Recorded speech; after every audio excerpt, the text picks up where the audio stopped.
Hi guys, तो इस video में मैं आपको बताऊंगा कि AWS पे एनीटाइम कैसे लॉन्च कर सकते हैं। इसमें बिल्कुल हम सब कुछ स्क्रैच से करेंगे। हम AWS पे एक नया EC2 इंस्टेंस बनाएंगे, सुपाबेस पे नया पोस्टग्रेसडीबी बनाएंगे, प्लस एनीटाइम को इंस्टॉल करेंगे डॉकर कंपोज के यूज़ से, और देन हम डोमेन भी अटैच करेंगे। तो चलिए स्टार्ट करते हैं।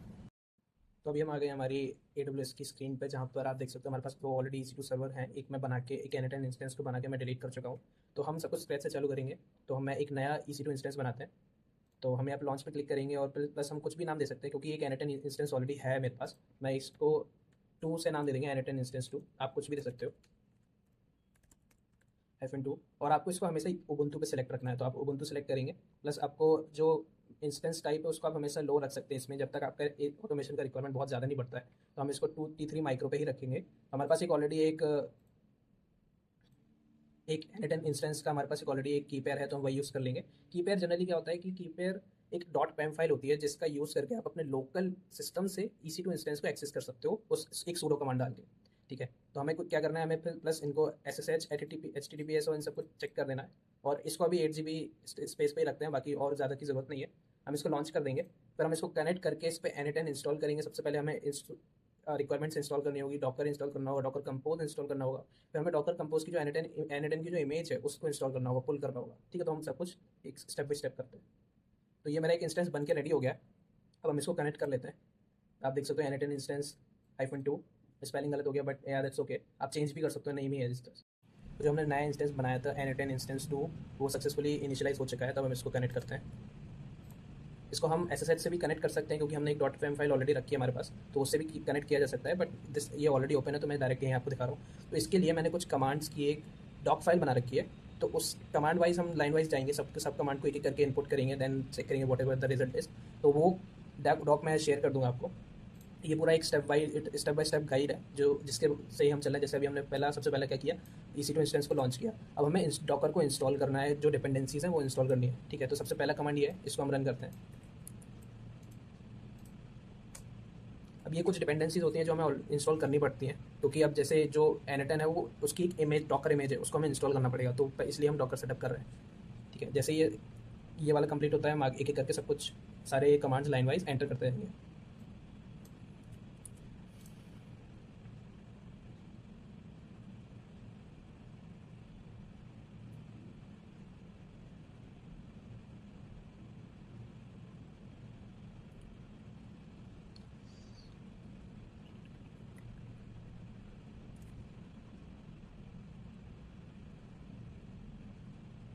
तब तक हम क्या करते हैं, जब तक ये सेटअप हो रहा है, हम एक पोस्टग्रेसडीबी सेटअप कर लेते हैं सुपरबेस में, क्योंकि हमें उसकी ज़रूरत पड़ने वाली है। तो यहाँ पे मेरे पास सुपरबेस ऑलरेडी ओपन है। हमको क्या करना है, मैंने एक एनीटाइम नाम का एक प्रोजेक्ट बना लिया। उसके अंदर हम एक डेटाबेस, एक नया प्रोजेक्ट बनाते हैं, जिसका जिसका हमें डेटाबेस पासवर्ड वगैरह ये सब देना रहेगा, जो कि हम यूज़ करेंगे हमारे एनीटाइम को सेटअप करने के लिए। ठीक है, इसमें हम कुछ कर देते हैं, एनीटाइम डेटाबेस पासवर्ड हम यहाँ से उठा लेते हैं, जनरेट पासवर्ड कर लेते हैं। फिर इसको कॉपी करके रख लेना, क्योंकि ये पासवर्ड दोबारा से नहीं दिखता है। तो हम इसको कहीं सेव करा लेते हैं। ठीक है, और इसको हम क्रिएट कर देते हैं। जैसे ये क्रिएट होगा, हमें एक डेटाबेस सेटअप मिल जाएगा, जिसमें हमारे पास कुछ कनेक्शन स्ट्रिंग्स रहती हैं। वो कनेक्शन स्ट्रिंग को हम कॉपी करके एनीटाइम में पुट कर सकते हैं। ठीक है, तो अभी आप देख सकते हैं यहाँ पे कुछ हमें कनेक्ट पे क्लिक करना है, और डायरेक्ट पे जाके कनेक्शन स्ट्रिंग पे जाके आपको ये कुछ होस्ट पोर्ट डेटाबेस यूज़र दे देता है। ये हमें उठा के वहाँ पे डालना होता है एनीटाइम की डॉकर कंपोज फाइल में। वो मैं आगे बताऊँगा क्या होता है। ठीक है, तो जैसे ये इंस्टॉलेशन कंप्लीट हो चुका है। ये तो सब पहली लाइन थी जिसमें हमने सूडो ऐप अपडेट किया था, तो सारी डिपेंडेंसीज इस वाले इंस्टेंस में इंस्टॉल हुई हैं अभी। ठीक है, तो हम एक सेकेंड कमांड चलाते हैं।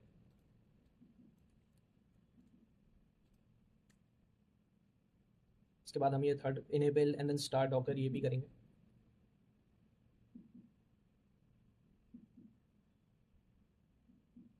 ये भी कंप्लीट हो गया। अब हम इनेबल करते हैं, देन फिर हम स्टार्ट करेंगे डॉकर को। ठीक है, स्टार्ट भी हो गया। देन यूज़र मॉड परमिशन देंगे, क्योंकि हमारे पास दो यूज़र होते हैं, एक उबुंटू यूज़र होता है और एक रूट यूज़र होता है। तो हमें उबुंटू को परमिशन देनी होती है, तो इसलिए हम यहाँ पर यूज़र मॉड इसका डॉकर उबुंटू को डॉकर के परमिशन देंगे। राइट, देन एक नया ग्रुप बनाएंगे, एंड देन अब बारी है डॉकर कंपोज को इंस्टॉल करने की। ठीक है, क्योंकि जो डॉकर की इमेज है एनीटाइम की, वो एनीटाइम IO/एनीटाइम पे लाइव है, तो उसको हमें पुल करना रहेगा। ठीक है, तो इसको हम इंस्टॉल करेंगे। जैसे ये हो जाता है, फिर हम एक बार चेक करेंगे कि ये सक्सेसफुली इंस्टॉल हुए कि नहीं। हम यूज़ करेंगे docker -hyphen version, and then docker compose का वर्जन चेक करेंगे। तो यहाँ पर हमें डॉकर की वर्जन दिखा रहा है, इसका मतलब डॉकर सक्सेसफुली इंस्टॉल हो चुका है। अब हम डॉकर कंपोज भी देख लेते हैं। तो डॉकर कंपोज का भी वर्जन दिखा रहा है, इसका मतलब डॉकर कंपोज भी सक्सेसफुली इंस्टॉल हो गया। तो अब हम क्या करेंगे, इसमें एक एनएटन नाम की डायरेक्टरी बना लेंगे, एक फोल्डर जिसके अंदर हम सारा डॉकर कंपोज की फाइल बनाएंगे। ठीक है, तो हम एक mkdir करके एक वो बना लेते हैं फाइल एनएटन करके। ls करेंगे तो हमें दिख जाएगा कि एनएटन नाम की एक डायरेक्टरी बन चुकी है। तो हमें इसके अंदर जाना है, इसके अंदर भी कुछ भी नहीं है, तो हमें एक फाइल बनानी होगी Docker compose dot YML file. तो वो फाइल के अंदर हम जो डॉकर का कोड होता है वो लिखेंगे, क्योंकि डॉकर कंपोज फाइल जब हम रन करते हैं तो वो फिर डॉकर की इमेज पुल करता है। ठीक है, तो हम एक कमांड होता है sudo vi Docker compose dot YML, उससे हम फाइल क्रिएट भी हो जाएगी और ओपन भी हो जाएगी। sudo vi Docker compose dot YML compose. Okay, तो इसका एक मेरे पास कोड है जो कि हम पूरा कॉपी पेस्ट कर देंगे यहाँ पर, जो कि Docker compose dot YML file में पुट किया जाता है। ठीक है, वो पूरा कोड मैंने यहाँ पे एंटर कर रखा है, तो हम इसको उठा लेते हैं। ये आप देख रहे हो create Docker compose dot YML file, इसके नीचे से हम पूरा कॉपी करेंगे और इसको हम यहाँ पे डाल देंगे पेस्ट। अभी हमें आप देख रहे हो यहाँ पे इमेज लिखा हुआ है neten.io/neten, तो इसका मतलब ये जो ऑफिशियल इमेज है neten की, ये वहाँ से पुल करेगा। और कुछ एनवायरमेंट वेरिएबल्स हैं जैसे कि डीबी टाइप पोस्टग्रेस डीबी, तो ये सब हमें जो हमने नया सुपरबेस पे पोस्टग्रेस डीबी बनाया था वहाँ से हम डेटाबेस ये सारी चीज़ें लेके आके यहाँ पे रेंडर करेंगे। तो आपको आपके neten सुपरबेस पे चले जाना है।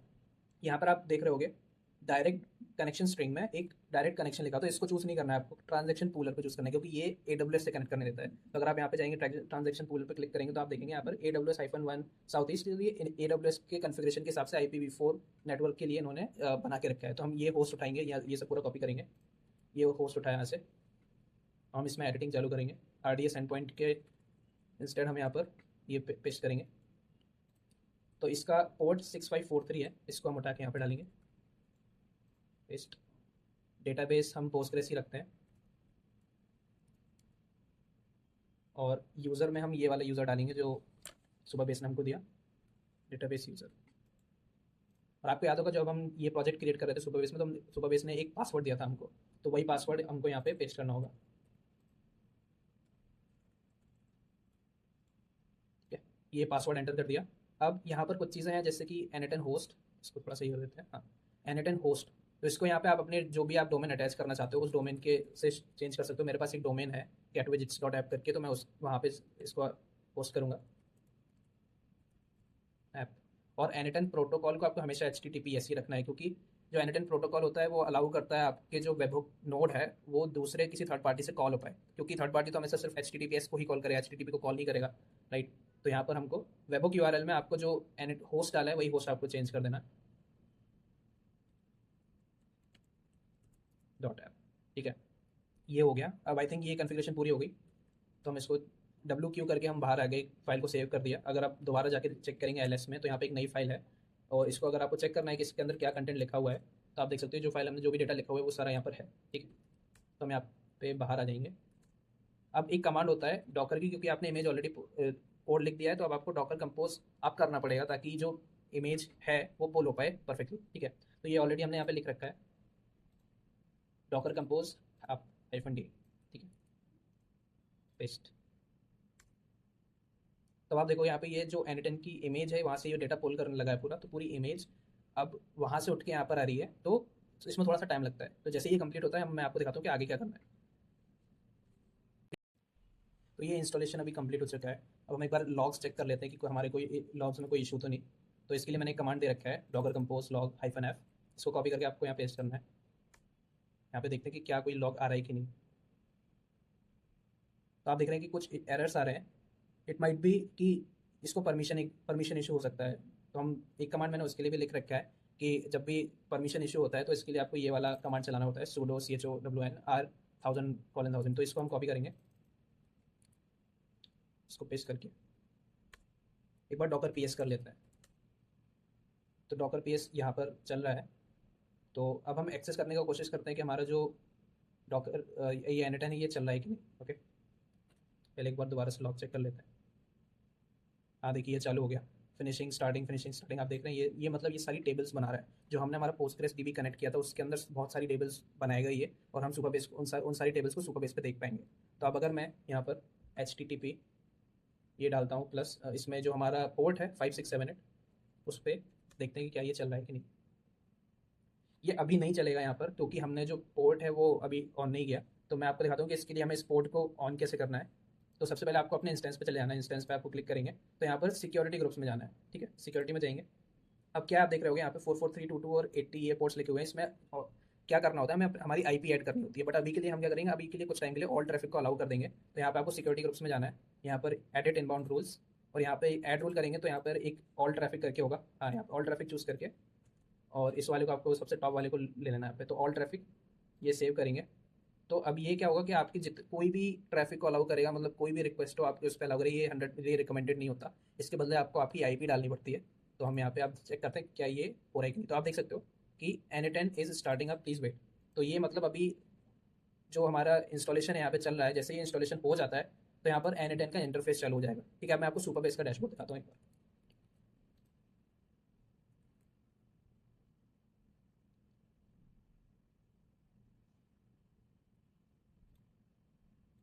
आप देख रहे हैं ये इतनी सारी टेबल्स, इतनी सारी टेबल्स बना दी है यहाँ पे, अभी ये सारी टेबल्स बन रही हैं। ठीक है, जैसे ये बन के रेडी हो जाएगा, यहाँ पर हमारा N10 का जो इंटरफेस होता है जिसमें ईमेल डालना पड़ता है, एक्टिवेशन की डालनी पड़ती है, वो चालू हो जाएगा। ठीक है, इसमें थोड़ा सा टाइम लगता है, 1-2 मिनट लगता है, लेकिन ये डेटाबेस हमें क्यों कनेक्ट करना पड़ता है, ताकि हम जो हमारी N10 है अगर वो रीस्टार्ट हो रहा है तो वो कभी भी जो इतने सारे ऑटोमेशन अगर आप बना के रखते हो वो लॉस ना हो कभी। ठीक है, तो उसके लिए हम डेटाबेस कनेक्ट करते हैं, वरना आप जब भी रीस्टार्ट करेंगे आपके इंस्टेंस को तो पूरा डेटा लॉस्ट हो जाएगा। आपको कोई ना कोई डेटाबेस चाहिए, इसलिए हमने जो हमारा सुपरबेस है वो फ्री डेटाबेस देता है, तो कुछ टाइम के लिए आप वो भी यूज़ कर सकते हैं। अभी आप देख सकते हो कि जो हमारा सेटअप स्क्रीन है वो चालू हो चुकी है, email, first name, last name, ये सब मांग रहा है। ठीक है, तो हम इसको सेटअप कर लेते हैं। मैं अपनी आईडी डाल देता हूँ।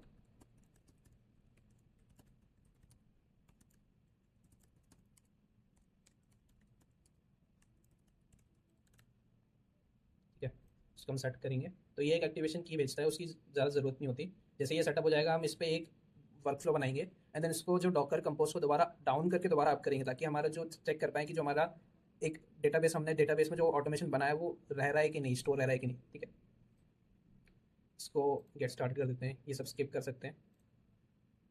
एक लाइसेंस की हमारे ईमेल पे भेजेगा, तो आप एक सिंपल सा एक कुछ बना के रख लेते हैं, एक कोई भी नोड, एक रैंडम एक नोड बना के रख लेते हैं ताकि हमारे पास कुछ हो, राइट। इसको एग्जीक्यूट कर देंगे।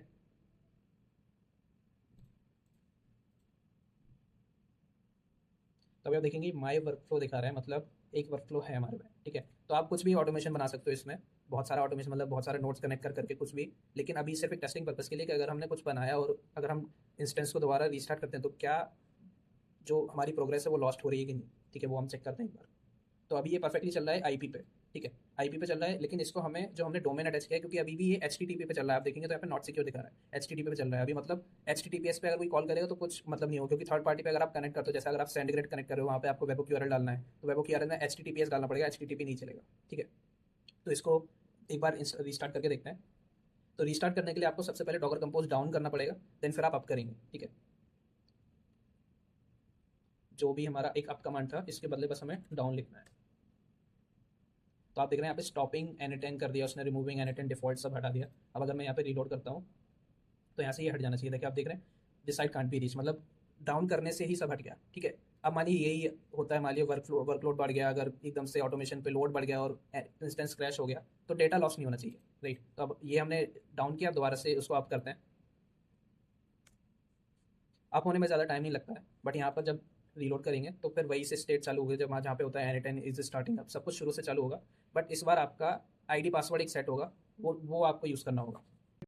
अभी जब हमने इसको डाउन किया डॉगर कंपोज को, एंड देन दोबारा से अप किया, तो आप देख सकते हो यहाँ पर दोबारा से मेरे रीलोड करने पे सब कुछ अवेलेबल है, डेटाबेस में चीज़ें स्टोर हो रही हैं। और अब मानिए कभी भी क्रैश होता है तो अगर आपको दोबारा से इंस्टेंस को चालू करना पड़ता है तो कोई भी दिक्कत नहीं है, क्योंकि डेटाबेस में ऑलरेडी जो टेबल्स हैं वो स्टोर्ड है। तो मतलब कि आपके पास ऑलरेडी स्टोर हो रहा है सब कुछ, अगर क्रैश भी होता है तो आप उसको दोबारा से रिस्टोर कर सकते हैं। ठीक है, बट ध्यान रखना कि मानिए अगर आपके पास कोई डेटाबेस है जिसमें ऑलरेडी कुछ टेबल्स हैं, दैट एग्जिस्टिंग पोस्टग्रेस डीबी किसी से कनेक्ट नहीं हो सकता, लेकिन एक क्योंकि एक्टिवेशन की होती है, एक एक्टिवेशन की होती है जो कि शेयर होती है, जो करंट इंस्टेंस N10 का इंस्टेंस है और पोस्टग्रेस डीबी में, जो अगर वही सेम होगा तभी आपका डेटा एक्सेस हो पाएगा, वरना अगर आप दोबारा से सब कुछ सेटअप कर रहे हैं then there would be a chance कि आपका डेटा लॉस्ट हो जाए। ठीक है, तो डेटाबेस अगर कोई एग्जिस्टिंग डेटाबेस है वो कनेक्ट नहीं हो सकता, बट आपको एक नया डेटाबेस इसके लिए बनाना रहेगा, इस कुछ भी आप नाम दे सकते हो, N10 या कुछ भी नाम दे सकते हो। ठीक है, तो अभी ये काम हो गया जिसमें हमने ये इसके आईपी पे चल रहा है, अभी भी हमें डोमेन अटैच करना है। ठीक है, तो डोमेन के लिए हम क्या करते हैं, मेरे पास क्लाउडफ्लेयर का अकाउंट है, हम क्लाउडफ्लेयर खोल लेते हैं।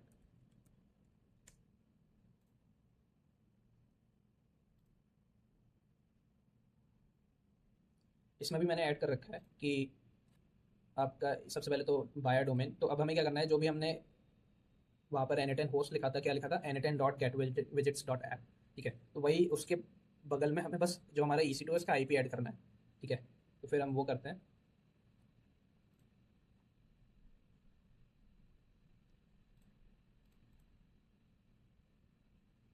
इसके आपको जब भी आप इसके आएंगे, इसके एक DNS रिकॉर्ड में आ जाना है। इसमें ऐड रिकॉर्ड करेंगे, ऐड में ए रिकॉर्ड ऐड करना है, n10 डालना है यहाँ पे, n10। और जो भी आपका वो था IP एड्रेस, ठीक है, IP एड्रेस कहाँ पे मिलेगा, IP एड्रेस आपका यही वाला IP एड्रेस है, पब्लिक IP, ठीक है ना। तो इसको कॉपी करके यहाँ पे पेस्ट करना है। HTTP हटा दीजिए, बस IP ही रिक्वायर होता है। प्रॉक्सी स्टेटस को बंद करना है और इसको सेव कर देना। ठीक है, तो ये आप देखेंगे n10 पे ऐड हो गया। ठीक है, अब अभी तो सिर्फ DNS रिकॉर्ड ऐड हुआ है, तो अगर आप एक्सेस करना चाहें तो एक्सेस नहीं होगा। इस पे एक सेकेंड, n10.get widgets। ठीक है, अभी कुछ नहीं चल रहा है क्योंकि हमने nginx सेटअप नहीं किया। एक प्रॉक्सी होता है nginx, जो कि आप जो भी जब भी n10.getwidgets.app पे रिक्वेस्ट आएगी, वो उसको रिडायरेक्ट करेगा लोकल IP पे। ठीक है, तो वो हमें nginx की एक फाइल बना के वो सेट करना पड़ेगा। तो चलिए वो करते हैं। तो अब बारी है nginx को सेटअप करने की। nginx मैंने आपको बताया प्रॉक्सी सर्वर होता है, जिसमें nginx वो डेटा जो लोग रिक्वेस्ट आ रही होती है URL पे, उसको रिडायरेक्ट कर देता है लोकल पे। तो उसके लिए सबसे पहले हमें इंस्टॉल करना पड़ेगा nginx को हमारे सर्वर पे। तो ये कमांड है इंस्टॉल करने का। हम इसको इंस्टॉल करते हैं, इस पर पेस्ट। थोड़ी सी देर में ये इंस्टॉल हो जाएगा। फिर हमें एक इसकी कन्फिग फाइल बनानी पड़ती है, वो मैं आपको बताता हूँ कहाँ पे बनानी पड़ती है। तो ये इंस्टॉल हो गया। अब आपको टाइप करना है कमांड sudo cd स्लैश, आपको एक पाथ पे जाना है, cd/etc/nginx/sites available। अगर आप यहाँ ls करेंगे तो आपको दिखेगा एक डिफ़ॉल्ट फाइल ऑलरेडी प्रेजेंट है। तो आपको डिफ़ॉल्ट से कुछ लेना देना नहीं है, आप डिफ़ॉल्ट को डिलीट कर सकते हो। डिफ़ॉल्ट के लिए आपको RMDA है, डिफ़ॉल्ट डिलीट करना है। डिफ़ॉल्ट परमिशन डिनाइड, तो sudo लगा देते हैं। Okay, this is not a directory. ठीक है, तो इसकी कोई वो नहीं है, हम इसको डिलीट कर देते हैं। हम एक नई कन्फिग फाइल बना लेते हैं। ठीक है, एक नई कन्फिग फाइल, ये इसका कोड है पूरा। इसको आपको जैसे यहाँ पे साइट्स अवेलेबल स्लैश n10 करके एक फाइल बना लेते हैं। यहाँ पे क्या करेंगे, sudo vi n10 करते हैं। ये फाइल बन भी गई, ओपन भी हो गई। ठीक है, तो ये कोड है, इसको कॉपी करते हैं और यहाँ पे पेस्ट कर देते हैं। ठीक है, इसको एग्जैक्ट आपको रखना है, बस आपने जो डोमेन रखी है सर्वर नेम के बदले आपको वहाँ पे डोमेन चेंज करनी है।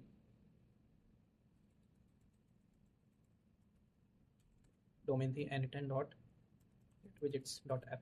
ठीक है, इसको WQ करके बाहर आ जाएंगे। अब कुछ कमांड्स होते हैं जो हमें उसको इनेबल करना रहेगा, तो हम इनेबल कर देते हैं।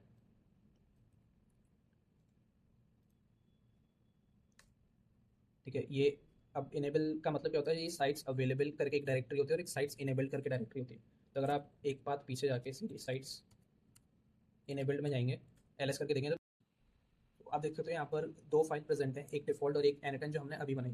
तो हम डिफ़ॉल्ट को डिलीट कर देते हैं, rm-rf डिफ़ॉल्ट। इसके बाद हम sudo लगा देते हैं। ठीक है, तो आप देख सकते हो डिफ़ॉल्ट हट गया है। एक बार हम साइट्स अवेलेबल में भी चेक कर लेते हैं क्या उसमें तो नहीं। ठीक है, अभी भी डिफ़ॉल्ट यहाँ प्रेजेंट है, तो हम डिफ़ॉल्ट को हटा देते हैं यहाँ से। Yes, तो यहाँ से हट चुका है डिफ़ॉल्ट। n10 हमारी जो कन्फिग फाइल थी हम बना दी। अब हम इसका एक टेस्ट करेंगे कि ये चल रहा है कि नहीं। तो इसके लिए कमांड होता है sudo nginx-t। तो टेस्ट सक्सेसफुल है। अब हम इसको रीस्टार्ट करते हैं nginx को। अब एक बार स्टेटस भी चेक कर लेते हैं कि यार स्टेटस सही है कि नहीं, एक्टिव है कि नहीं। तो nginx एक्टिवली रन कर रहा है। अब हमको डोमेन अटैच करना है। ठीक है, हमने डोमेन डाल तो दिया। डोमेन को हमें एक सर्टबॉट होता है जो जिसका कमांड यूज़ करके हम डोमेन को अटैच करा सकते हैं। एक SSL सर्टिफिकेट हमें लेना पड़ता है। जब भी वो कमांड चलाएंगे तो वो एक हमारे लिए हमारे बेहाफ पे एक SSL सर्टिफिकेट रिक्वेस्ट करेगा। तो वो उसके लिए कमांड होता है, पहले तो हमें सर्टबॉट को इंस्टॉल करना पड़ेगा। सर्टबॉट इंस्टॉल कर देते हैं। उसके बाद ये वाला कमांड चला के डोमेन अटैच कर देंगे हम। ठीक है, डोमेन थी हमारी n10.getjits.app। ठीक है, तो अब ये हमारे भी यहाँ पे एक SSL सर्टिफिकेट रिक्वेस्ट करेगा। एक ईमेल एड्रेस मैंने वही डाल देता हूँ। ये ईमेल एड्रेस इसलिए मांगता है क्योंकि जब भी अगर जो हमारा SSL सर्टिफिकेट है वो अगर एक्सपायर होने वाला हो तो इस ईमेल एड्रेस पे हमको बताएगा। यस, आप देख सकते हो यहाँ पर बोल रहा है requesting a certificate for Aniton gate visits dot app, क्योंकि हमने जो हमारा आईपी थी वहाँ आईपी था वहाँ पे क्लाउडफ्लेयर में अटैच कर रखा है, तो इसको सक्सेसफुली हो जाना चाहिए। तो आप देख सकते हो सक्सेसफुली डिप्लॉयड सर्टिफिकेट। तो अब इसका क्या मतलब है, अगर हम Aniton dot gate visits dot app पे जाते हैं तो हमें आना चाहिए जो हमारा एनिटन इंस्टेंस है। देखिए, तो मतलब एनिटन डॉट गेट इस वाली डोमेन पे अब हमारा एनिटन इंस्टेंस चल रहा है सक्सेसफुली। तो अब क्या होगा, मतलब ये HTTPS में कन्वर्ट हो गया। तो अब आपका कोई भी थर्ड पार्टी से आपको कॉल कराना है, जैसे वाटी हो गया, व्हाट्सएप वेब के लिए काफ़ी सारे लोग वाटी यूज़ करते हैं व्हाट्सएप ऑटोमेशन के लिए, तो इट्स ऑब्वियस कि आपको ज़रूरत पड़ने वाली है HTTPS की, सबसे ज़्यादा ज़रूरत पड़ने वाली है, क्योंकि जो मैंने व्हाट्सएप ऑटोमेशन बनाया था उसमें भी हमने यही किया था, ताकि वाटी कॉल करता है इस URL को और बताता है हमें कि कोई मैसेज रिसीव हुआ है व्हाट्सएप पे। तो इसको हम लॉगिन कर लेंगे वही जो हमने हमारा बनाया था ID पासवर्ड, और इसमें होना चाहिए वो वाला वर्कफ्लो जो हमने सबसे पहले सेटअप किया था। ठीक है, तो ये सक्सेसफुली लॉगिन हो गया और आप देख सकते हो माई वर्कफ्लो अभी भी इसमें है। तो माई वर्कफ्लो अब यहाँ से क्या होगा कि आपका कोई भी वर्कफ्लो लॉस नहीं होगा। अगर EC2 इंस्टेंस भी रीस्टार्ट हो रहा है तो भी आपका डेटाबेस में सब कुछ डेटा ऑलरेडी है। ठीक है, अगर आप डॉकर कंपोज डाउन करके डॉकर कंपोज अब भी करते हो तो भी डेटा लॉस नहीं होगा, क्योंकि it is already stored somewhere, right. तो this is how you host N10 on AWS, attach a domain and attach a PostgreSDB to not lost any data. Thanks.